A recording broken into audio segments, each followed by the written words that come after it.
Deus está no meio dela, não será abalada. Deus a ajudará ao romper da manhã. Quantos podem dizer amém, irmãos? Amém. Glória a Deus. Também fico feliz por poder também estar em comunhão com os irmãos e ter essa recepção sempre dos irmãos. Como alguns sabem, outros não sabiam. Eu passei ali no Recife 1 ano, morando ali. Retornei agora no mês passado a morar em Cabedelo. Ainda estou fazendo parte da membresia da igreja no estado de Pernambuco e no templo central da Assembleia de Deus em Recife. Não trouxe a carta ainda.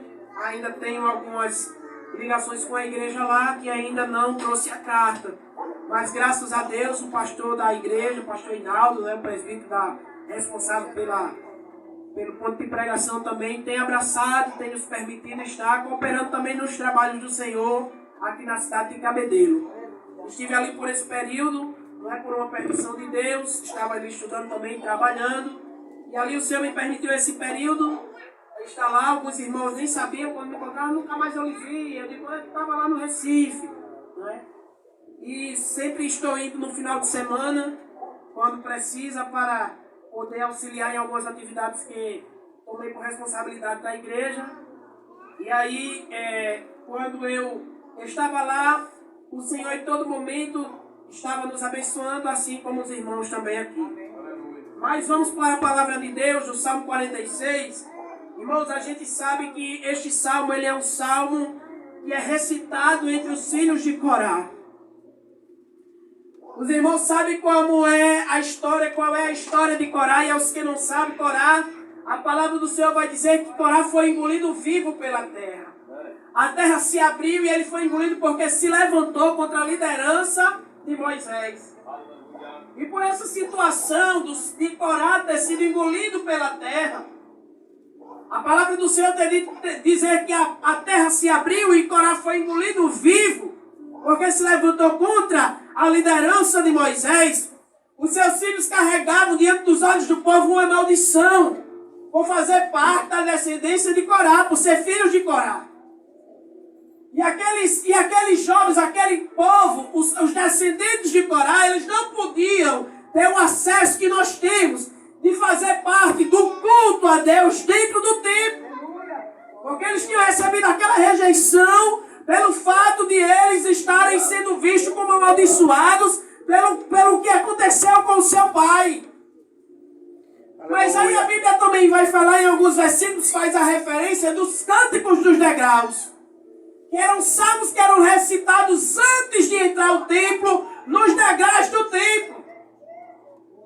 Mas o que eu acho bonito é porque a epígrafe do texto do Salmo 46, ela diz a fé perfeita em Deus. Aleluia. E a fé é a prova das coisas que não se vê, mas a certeza das coisas que se esperam. Amém. É você saber que mesmo sem você poder adorar dentro do templo como os outros, mas ele estava ali, eu não vou poder permitir que nada atrapalhe a minha adoração. Eu não posso adorar dentro do templo, eu vou adorar nos degraus do lado de fora. Mas eu não perco o tempo de adorar ao meu Deus. Foi cantado aqui nesta noite, um adorador por excelência quero ser. Glória a Jesus. E o Senhor falou tremendamente ao meu coração, porque quantas vezes nós já ouvimos este hino? Glória. Muitas vezes, Aleluia. a gente canta na igreja, não é? A gente canta no conjunto, escuta alguém cantando. Mas quando a gente começa a meditar, começa a refletir na nossa necessidade, aí a gente entende o que é que Deus está falando. Eu estava dizendo a Deus uma certa vez, eu disse, Senhor, por que tu me escolheste?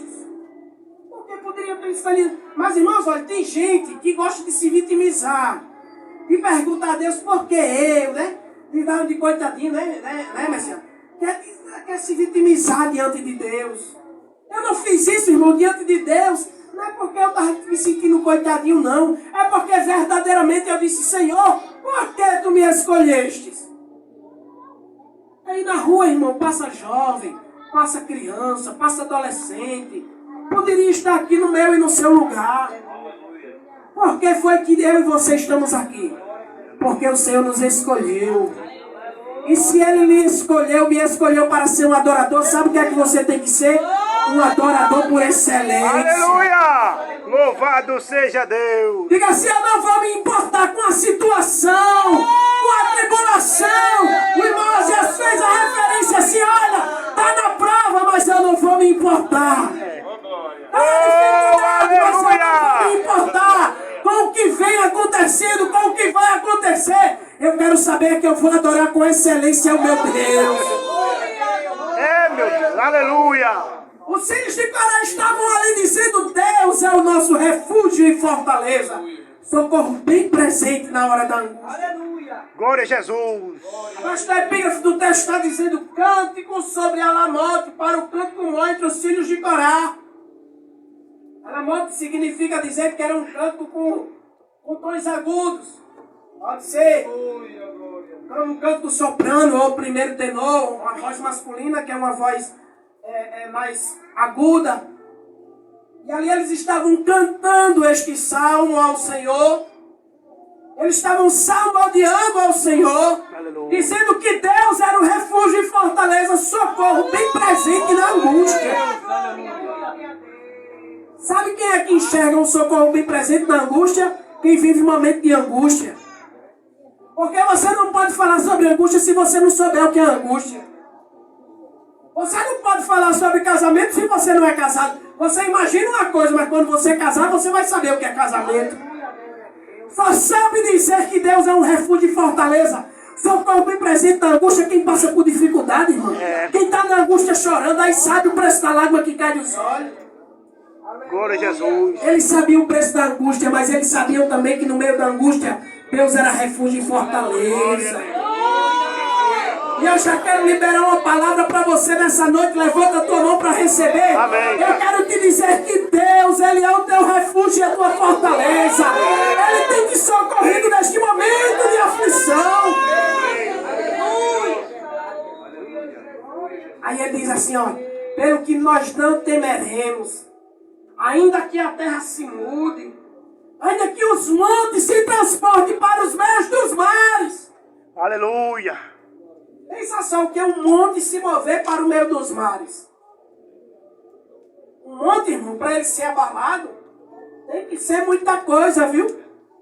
Porque uma coisa é uma estrutura construída com tijolo e cimento. Outra coisa é um monte. Aquela região rochosa ali, olha, fincada sobre a terra.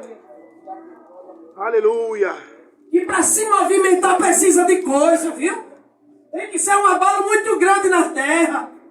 Mas ele disse ainda que os montes se transportem para os meios dos mares. Ainda que as águas rujam e se perturbem.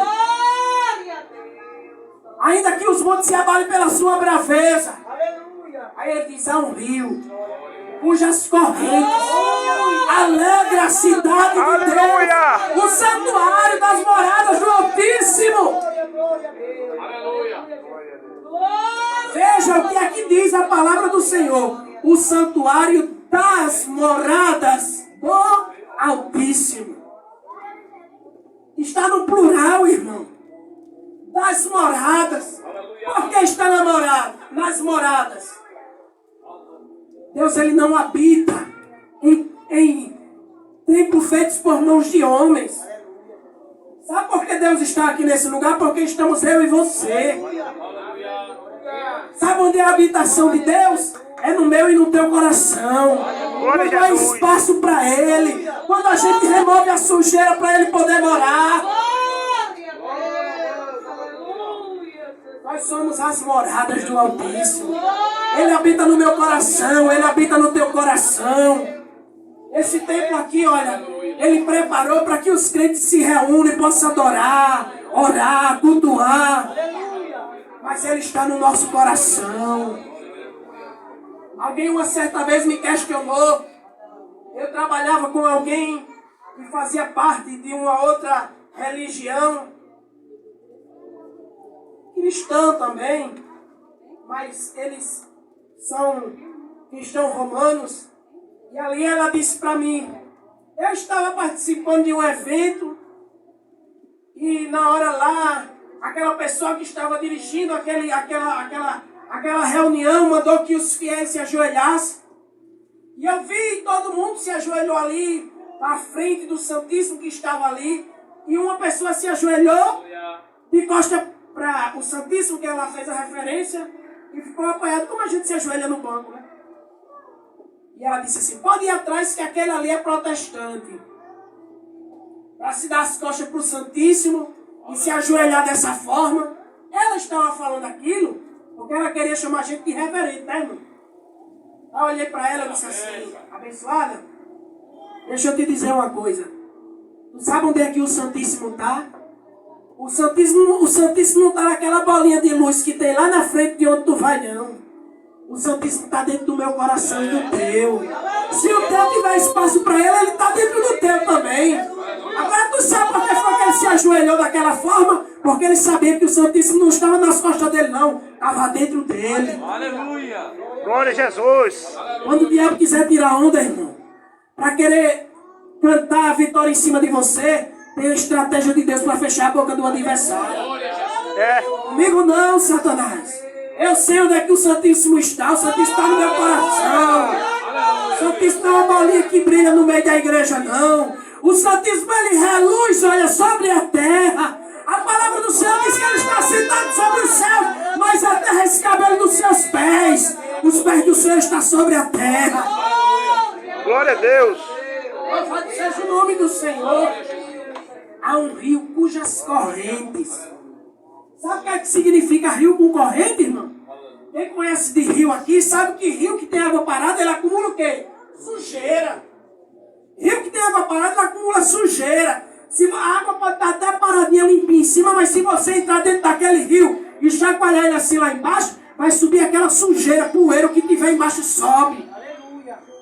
Mas sabe por que o rio que alegra a cidade de Deus? O santuário das moradas do Altíssimo, ele tem corrente? Porque quando a corrente passa, o que tiver de entulho, de cacareco, vem arranca tudinho.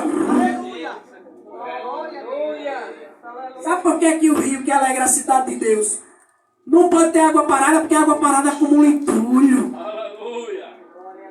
Mas para nós sermos um santuário, as moradas do Altíssimo, nós temos que ter o coração limpo e a vida limpa diante de Deus. Permita nesta noite as correntes do rio de Deus limpar a sua vida. Aleluia. Limpar seu coração. Limpar a sua mente, a sua boca.